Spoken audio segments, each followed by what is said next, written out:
You're listening to Mind Your Business, hosted by me, David Pawsey, and recorded in the Deep Social podcast studio in Crawley Innovation Centre. Join me as I talk to a variety of business leaders, innovators and artists from Crawley and beyond to find out what makes them tick. Thanks for listening, and please check us out on YouTube, Spotify, and all the other major podcast channels. Welcome to this week's Mind Your Business, and I'm delighted to speak to Ben Davie. Ben's a performance coach and also founder of Keep Your Cool, which is a cold water immersion therapy business. Ben's someone that I've crossed paths with a few times. As some of you might know, I volunteer for Three Bridges, coaching under 9s and under 14s. Ben has a relationship with the club as well. I often bump into Ben in the gym that I go to, and he gave me some advice when I was recovering from a very serious ankle break. I think the first time that I actually came into contact with him was at a client's away day, and he was running cold water immersion as part of the bonding experience, and it was an incredible experience. A fascinating episode. Ben works with everyone from business leaders to elite athletes, but also doing some incredible work in prisons, helping prisoners with their mental health through cold water immersion and other therapies. So a fascinating episode. Enjoy. Thank you very much, Ben, for joining me for another episode of Mind Your Business.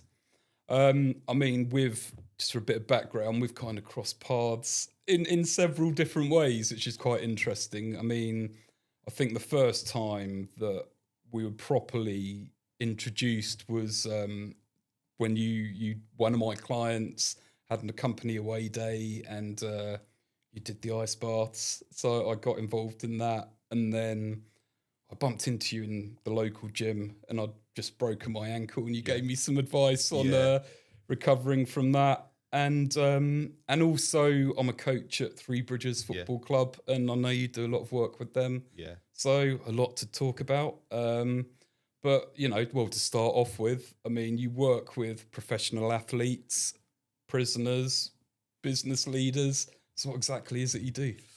So I think the ice bath thing is quite funny. That was the first time I think I probably met you, wasn't it? The ice bath workshop, Friday, 6 a.m, weren't it?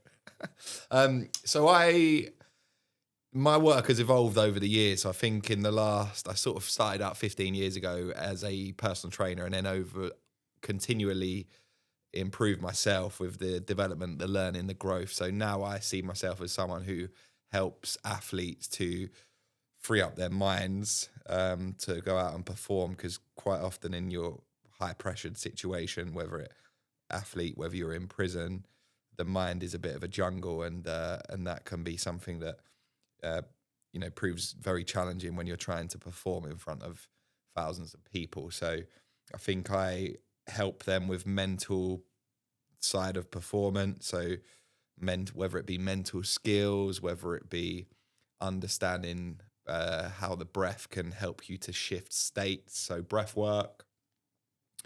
And then the other side is doing hard things in understanding the fear element in the mind, embracing pressure. So I help them to perform under pressure, I would say.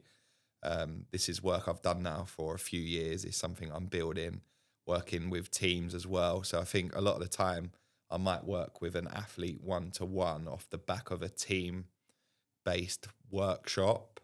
So working with, football teams, for example, we do the work, and you can get a bit more intimate with athletes one-to-one, because the vulnerability that I encourage in athletes, you can't really get as a group.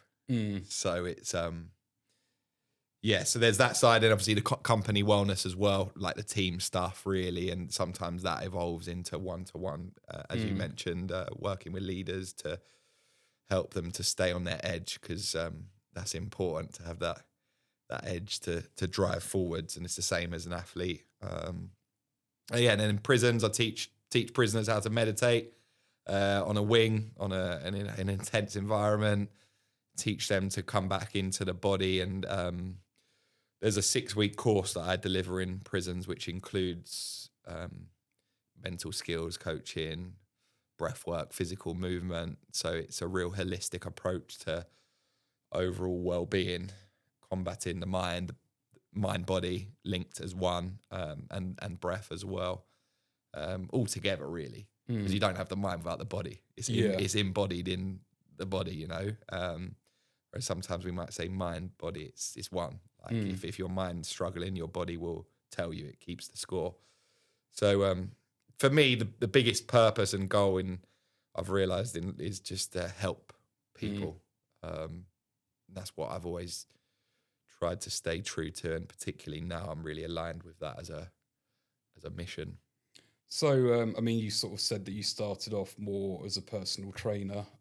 So how did you get into that in the first place? Do you know what? I always remember my uncle he was doing the London Marathon. I remember when it was about 6 years old. I remember watching him, and we had a sign that said "Run, Tony, run." And I remember on the day, the feel-good atmosphere and getting to the end, and he was a hero on the day. And he's still a big hero of mine today of what he's done in his career in the police. But I remember just feeling so inspired, and I think from that point I knew fitness I wanted that to be part of what I was doing. So I wanted to become a personal trainer after leaving school. I did that, and then so then I just always evolved. And I think the PT is a great skill to have, but I think I always wanted to get a bit deeper with people and not just sort of like the physical movement, which I always use as a skill now, and I coach people. So I started out at Virgin Active, which was a health club in Crawley at the time. It changed to Nuffield. Worked there for about 5 years. Lots of things that scared me there, like to start teaching my first class. And I think I've learned a lot along the way about understanding fear and doing things anyway, even though you're a bit scared. Like I remember putting the microphone on my face the first time, I was like, oh, I really don't want to do this. It was a horrible experience, but sometimes we need those horrible experiences to grow and develop. And I'd say the skills that I've built along the way started from PTing, which is a fundamental general population. You know, every sort of person you can imagine I've worked with now, with brain injuries to athletes to children with neurodiversity. So yeah, I'm very proud of that inclusivity thing. I mean, so did you grow up in Crawley? Have you, Yeah. Right, because I know, we sort of mentioned about Three Bridges, and one of the pictures on the screen is you working with Crawley Town. So you're Crawley born and bred then? Yeah, funnily enough, I was born in Crawley. I have lived overseas. I lived in Egypt and Spain for a couple of years, working. So I took a bit of a gap from fitness. I worked in Mallorca as a rep, 2013. And then the year later, I worked in Sharm el Sheikh as in a fitness role. It was a really nice hotel that they paid to have these fitness coaches to deliver classes for the guests and stuff like that, and PT. But I was born in Crawley, and it's funny enough, the Crawley Town ice bath workshop I did a few years ago.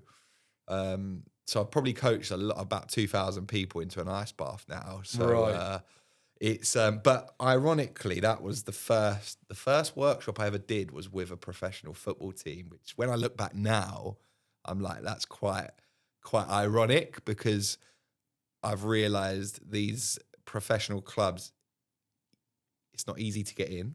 You know, I often dip into places and sort of deliver a workshop, but they're quite protected, places like that. And the picture on there is actually a workshop I did. I think it was last year when they obviously got relegated from League One, but we did a workshop in, I think it was April time.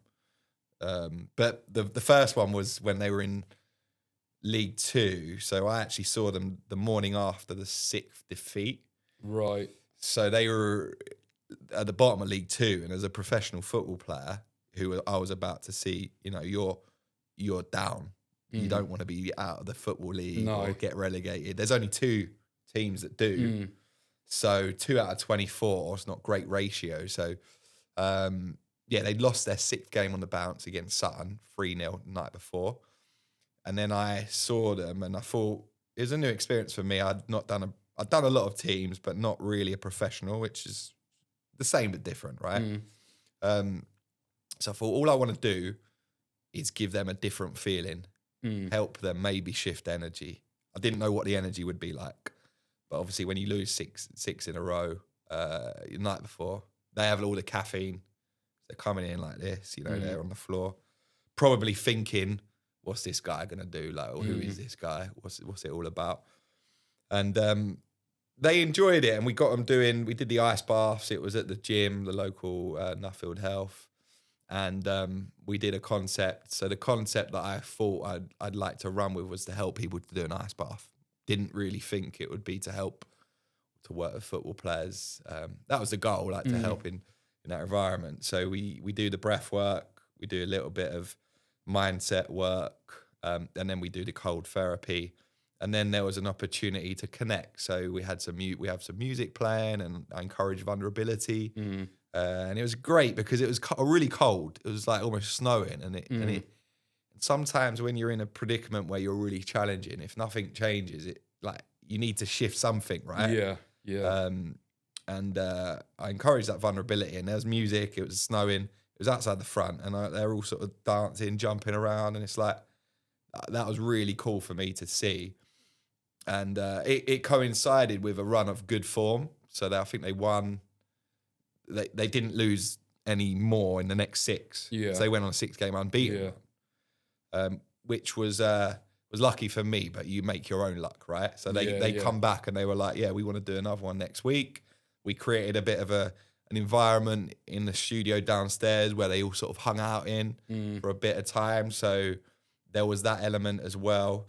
And like I say, it's quite ironic now when I know how these places work, and they're quite protective over the players. They're like, we got that covered, mate. Like we don't need outsiders, which I get. Like you've got amazing teams, and sometimes when you've got an outsider coming in, it's like, why do we need him? We've got an amazing leader, we've got an amazing sports scientist team, etc. So I completely got it, and I do get it. But it was a wonderful experience for me, and I met some great people, and they ended up staying up. They did really well, stayed in the league that season. That picture there was from the League One campaign, and we did a really cool workshop at the stadium, which it was nice to do. We could do some like barefoot movements and down regulation work on the pitch afterwards. So a great experience working with my hometown football team. For sure. Sorry to interrupt, but I thought now would be a good time to tell you about the podcast and content creation services we offer at Deep Social. Not only can we record and edit your business podcast, which is a fantastic way of sharing your expertise and building deep bonds with your target audience, but we can transform each episode into blog content, white papers, LinkedIn posts, video shorts, a whole selection of marketing content that drives more leads to your business. So drop me an email at david@deepsocial.co.uk to discuss how we can elevate your content marketing success. Now I'll let you get back to the episode. We'll stick with the ice bath theme for a bit. As a humble brag, I do cold water swimming. And for me, it's almost like if I don't do it for a week, I notice it. It's almost like I don't necessarily notice the benefits when I do it. It's when I don't do it, I'm like, oh, right, actually, I'm not firing on all cylinders. But can you kind of, and I got double F in science GCSE, so can you explain like the science behind cold water treatment and what the physical and mental benefits are? Yeah, I think that really resonates with me. And you should definitely have a humble brag, because going in cold water and doing swimming is not easy. It's hard. You need to get out your head, don't you? And sort of just, especially when it's freezing. Yeah. I think, like I said, it resonates with me because I've got one at home. I've got one with a cooling unit. And last week I was lifting the cooling unit out of the container because it's been so cold. Like the tubes are a bit like hard, and the piece that connects the tube snapped off. Right. So mine's out of action at the moment, right. And I'm exactly the same as you. You sort of notice sometimes a little bit. The cold shower doesn't hit as the same, but I think the main benefits is going to be from a brain chemical perspective for me, what I encourage people. So a lot of the things that we can do now is going to be quick fire, quick release dopamine hits, like social media scrolling or the vaping, all those little things that give us a little hit. There's always it's like the pleasure pain. Are you familiar with this analogy? So you get a bit of a pleasure, but with the pleasure, there's going to be pain. Whereas with an ice bath or with cold water therapy in general, the dopamine levels progressively rise. So dopamine is great for motivation. You know, it's task driven. So you feel like you've got your get up and go. Whereas if you're always chasing those hits, you're a bit like, oh, okay, I got a load of it, bang. Whereas this is a great stabilizer. So it helps to reset that and give you a good boost. There's studies on rats and things like that, on different various studies. I think the one that people often see is the audios on socials of doing like a class A drug that is quite a common class A drug people managed to get hold of, and they compared it to doing ice bath as well, and the dopamine hit. Right. And I think it was a better hit with doing cold therapy. So ice bath is gonna, basically the science of it is the blood goes to the core to keep the organs warm away from the extremities. So the core temperature goes down. So it's good for inflammation in the body. It's good for your immune system as well. Circulation increases once that has happened. So we have vasoconstriction. Blood vessels constrict to protect the core, where the blood's going to the core. After that, we get the dilation and everything opens up. And with that, you'll get a feeling of accomplishment, a feeling of energy, you know, in your body with that circulation. So it's a wonderful practice. And mentally you're getting yourself uncomfortable, which is really good to do. Get yourself out of your comfort zone.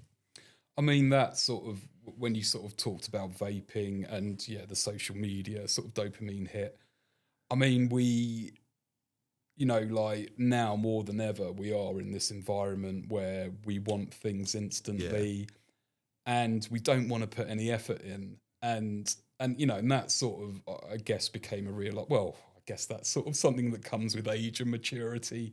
But it's like, actually, when you've struggled for something and it's not been easy, it is a lot more rewarding.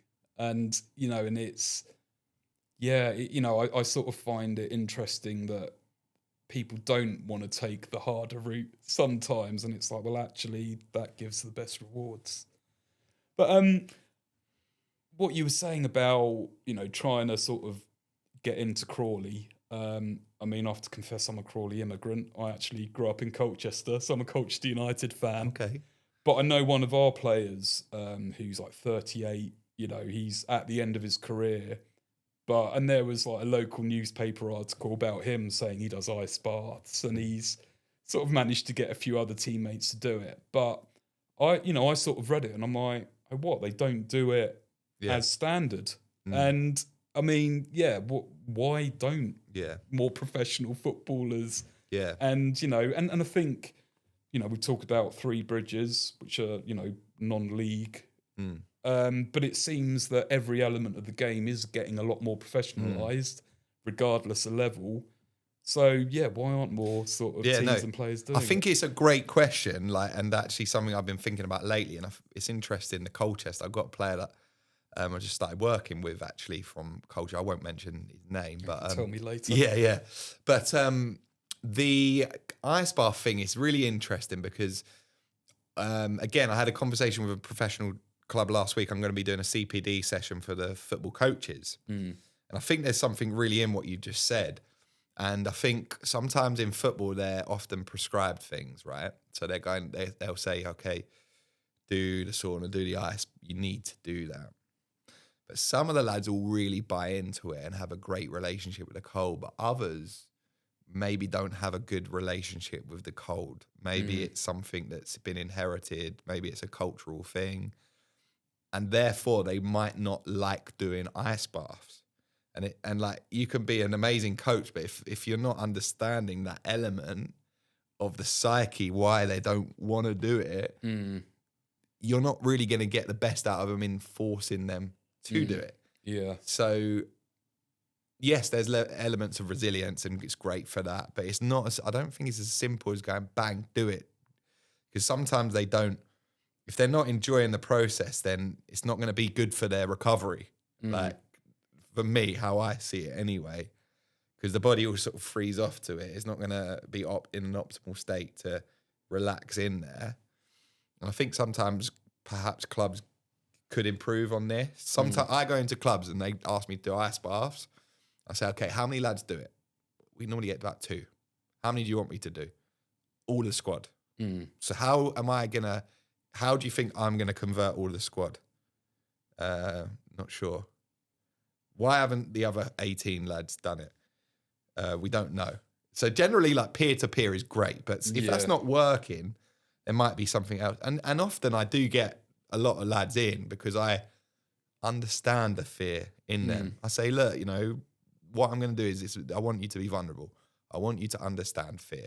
I want you to trust in me, what I've done, and I want you to hopefully build a good relationship around the cold, doing it for your body, but most importantly, doing it for your mind to help you to stay calm in an uncomfortable situation. And that's going to translate to performance. Whereas sometimes the sports scientist approach, perhaps, like, there's going to be some great sports scientists who have a holistic approach. It might be like, do that because you're going to help your muscles to recover quickly without, I get that, but I don't want to. So I'm not, so sometimes it's improving the relationship with the cold. The best results like we got is when they all do it and I'm like buzzing. They've all done the ice bath. There's a good chemistry afterwards. They've shifted something. They're connected. They're, I always have the music playing and I say, look, stand with it and just have a little dance, explore it, We did it with the Friday morning when we did it, didn't we? Because again, that was one of the first in, it would have been like a month after the Crawley one. But that's what I was going to say is that, even though I'd done some cold water immersion before, I was like, I know that if these other guys weren't in the baths around me, I would have got out, after 30 seconds or whatever. So, you got that accountability. But my kids get sick of me saying, I think one of the songs was Lionheart. Yeah. There we go, nice bit of a music bonus there. Yeah. And every time that comes on, I like say to the kids, I was like, oh yeah, that was what was playing. And they're just so sick of it now that they'll be like, yeah, we know. This was the song that was playing. It's amazing the power of music, isn't it? Like, it's an amazing tool that you can... but yeah, the uplifting music in the ice bath it helps, I think. Well, and as you say, it's sort of that mental connection, almost like hypnotherapy, I guess. Yeah. That then when you hear that song, I don't know, it makes you feel immediately resilient. Yeah. It's like, it reminds me of that incredibly hard thing that I did. Yeah. Love that. So, the prison aspect, can you, talk a bit more about that? How did that come about and how is that different to working with professional footballers? Yeah, so I've connected with a good friend of mine. His name is Greg Meehan. He's a breathwork and mental performance specialist. He works with some very top athletes, like top athletes, like Premier League, best boxers in the world. He had connected with me a while before and wanted me to come on board and help him to deliver the concept that he was already delivering in the HMP in Kent. And while in the process of building it out, he actually got an opportunity, so he moved to Dubai. Right. So he's basically then handed me the whole opportunity. Right. Which is going quite well. It's a freelance thing, so it's kind of like always under review. So it might be like come May, there's nothing left there. Yeah. For me, I'm like happy days. I've had a wonderful experience. I've done my best. And if we serve them well, fantastic. I'm always, I'm at peace with that as someone who, like, when you go on your own, you have to be with stuff like that, right? It is what it is. So that was how it happened. we went in and we've done the first ever UK trial of cold therapy as a tool to support recovery.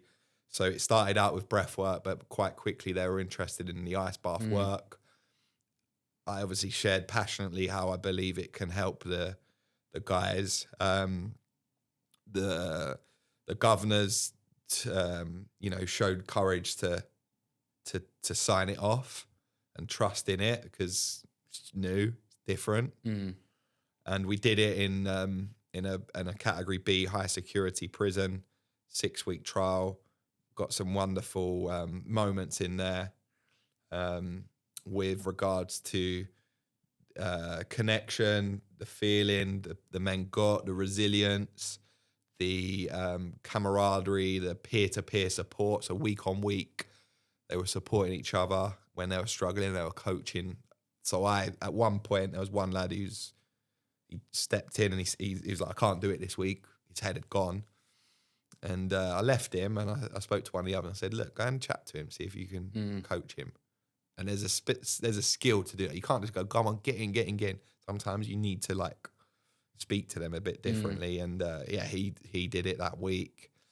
Then we did another course and some of the lads that did the first course stuck around for the later one and then was helping to share their experiences with this new cohort that had just started. And that's what it's all about, I think, in that environment, working with teams. You understand the importance of leadership and shared leadership and contribution as well. You could probably imagine in that environment when you feel so low, so no self-esteem. And of course, I always say this with the recognition that these people have made sometimes very bad decisions. So I'm not saying it to get people to feel sorry for them, but at the end of the day, they're still human beings and they need support and help. So yeah, it's been an amazing journey. We use different protocols such as journaling, movement, breath work, obviously the cold therapy as well. So we try and tap into their psyche. Also mental understanding. We do education on the mind as well, so they understand, responses. They understand the chimp in their brain, the emotional response. They understand the nervous system. So there's a lot of different bits that we put in. And it's been an enjoyable journey. It's been 7 prisons I've been in so far across Kent. So it's been very interesting, eye-opening. You go in and sometimes I've found that all these men or women, I've worked with some women as a women's prison I've ever perhaps needed is a little bit of love, and sometimes that's not what they ever had. Yeah. So when you think about it, or when I think about it, I don't know about the listener or you, when I think about it like that, it's sad, it's sad. And sometimes when I show leadership and get them to understand it's okay to feel sad, I can see in their eyes the fact that perhaps they never had that, Yeah, I mean, there's a couple of things. Like you mentioned about working with neurodiverse children. Yeah. On my other podcast, Man Up, Man Down, we spoke with this incredible organisation, Band of Brothers, that, initially started off working with young offenders once they'd been released. But now they sort of do more preventative stuff. And I remember sort of in the conversation there that this horrendous stat about undiagnosed neurodiversity within the prison population came up. And, and I was like, exactly what you said, it's sort of lack of love and understanding. Yeah. And, not understanding how your brain works. And sort of emotional dysregulation is kind of one of the phrases that gets used around neurodiversity. And I think, a lot of these guys haven't, doesn't matter who you are, a lot of men and women, but, we don't really get the tools at school to kind of understand what it means to be a man. And, you know, and especially if you've grown up without, you know, like a strong father figure as well, you know, that has an impact. And what you say, I think, about, you know, decisions, you know, it's, yeah, you know, and I sort of think, well, you know, things that I've gone through in my life, you know, like losing a job and, you know, luckily being able to get another one, or, you know, losing a client, being able to get another one. You think, well, there are such fine lines. And, you know, I don't think anyone chooses to go to prison. And I think the mentality of like, well, you know, they're there, so they shouldn't have any standard of life is disgraceful. I mean, you know, there's like a classic quote that you judge a society by how they treat their prisoners. But yeah, you know, no, it's just great to hear because, you know, it should be rehabilitation and whatever rehabilitative tools there are, then, you know, they should be used. But has it changed your sort of opinion of prisoners? And like you said, you know, bad decisions. I mean, was that the attitude that you had before, or? I think I'll be honest, I probably hadn't thought in too much depth, but I'm pretty sure I would have had the same attitude. I don't think anything's changed. I think perhaps over the years inner work as well, I've done that has led to these beliefs. But yeah, it's definitely eye-opening. There's obviously different challenges on different wings. We have like clean living or incentivized living. So you have the drug rehabilitation, but you understand all the politics as well, right? So sometimes there might be someone who's on there because he's been kicked off another wing and he shouldn't be on the right wing. Right. So these things play a big part in the work that we do. And the organisation I work on behalf of is called Change, Grow, Live, which is recovery, drug recovery or addiction. And sometimes there's challenges when we're doing the work because, like I say, there's people that are on there that are not ready to be on there or in the wrong place, and different challenges that people would probably imagine in that environment. But yeah, like the work that's done there's some wonderful, wonderful people. I go in and deliver my work and across the prisons with some of the team. They're in there full time, so have huge challenges to keep this mental outlook on always remembering the why they're there to help people, because sometimes it's hard, you know, with the prison officers as well, because these people are there. They're not there to make people's life painful. They're there to help rehabilitate. Like that's a deeper, I always believe in all of the best ones, you see it clearly because they're the ones that put in on the extra yoga sessions or trying to galvanize and maybe create an environment where the men can do a little workout on the wing, and these are the very best. But of course, when you're there 40 hours a week and the dynamics off and there's lots of stuff going on, you know, it's environmental, isn't it? You know, so no, but there's some wonderful work and wonderful people that put a lot of love into there, and some of them will have deeper reasons as to why they're there, perhaps related to family, perhaps just a deeper want to help people. I think that's my personal. I've not really experienced many people that I know some that have been in prison and done some great work after, but probably not really had anyone close to me. But yeah, like I say, I've obviously had some interest in experience things that I've seen in there, but I've also had some brilliant interactions with many, many different people, and ones that sort of gravitate towards me sometimes because they hear about the ice baths and they're interested. And, you know, it's hard. It's not easy. You know, they're in there for a reason. There's some psychological challenges.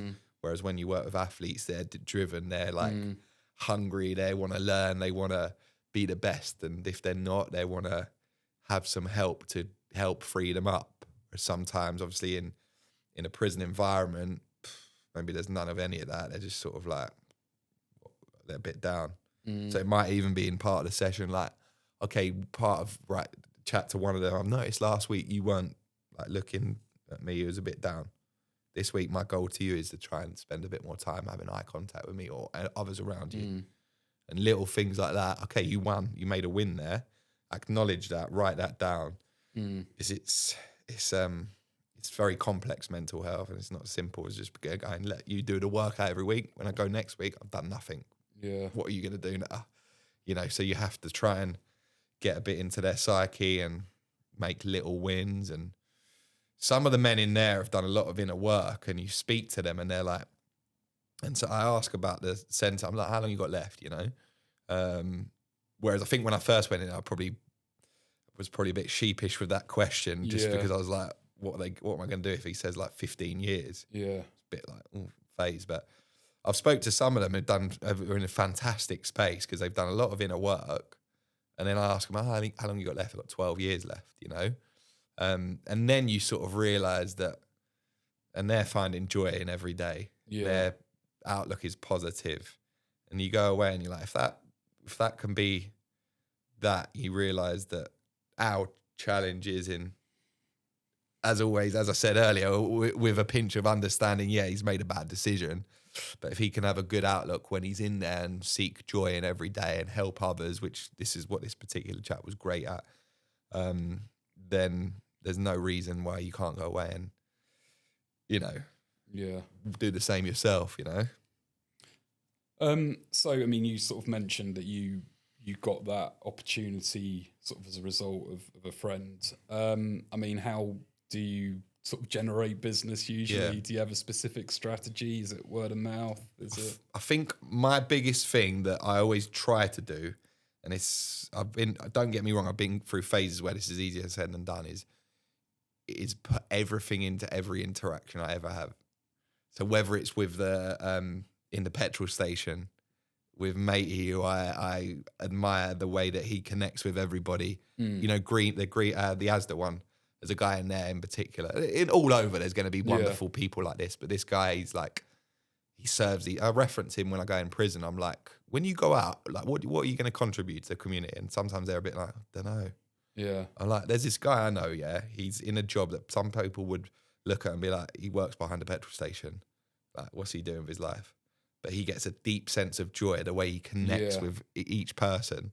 And he has hundreds of impactful connections. Some people will not have the time and they'll be rude or whatever. Yeah. But he goes again. Yeah. And I think that's always the way I try and be in the environment, is like try and have a bit of an impact. If I'm going into the corner shop, I'm making a point with my daughter to say, look, let's make sure we wipe our feet, because the lady behind the till, if we don't, like, she's gonna, like, it will make a bit of a mess of her shop. Yeah.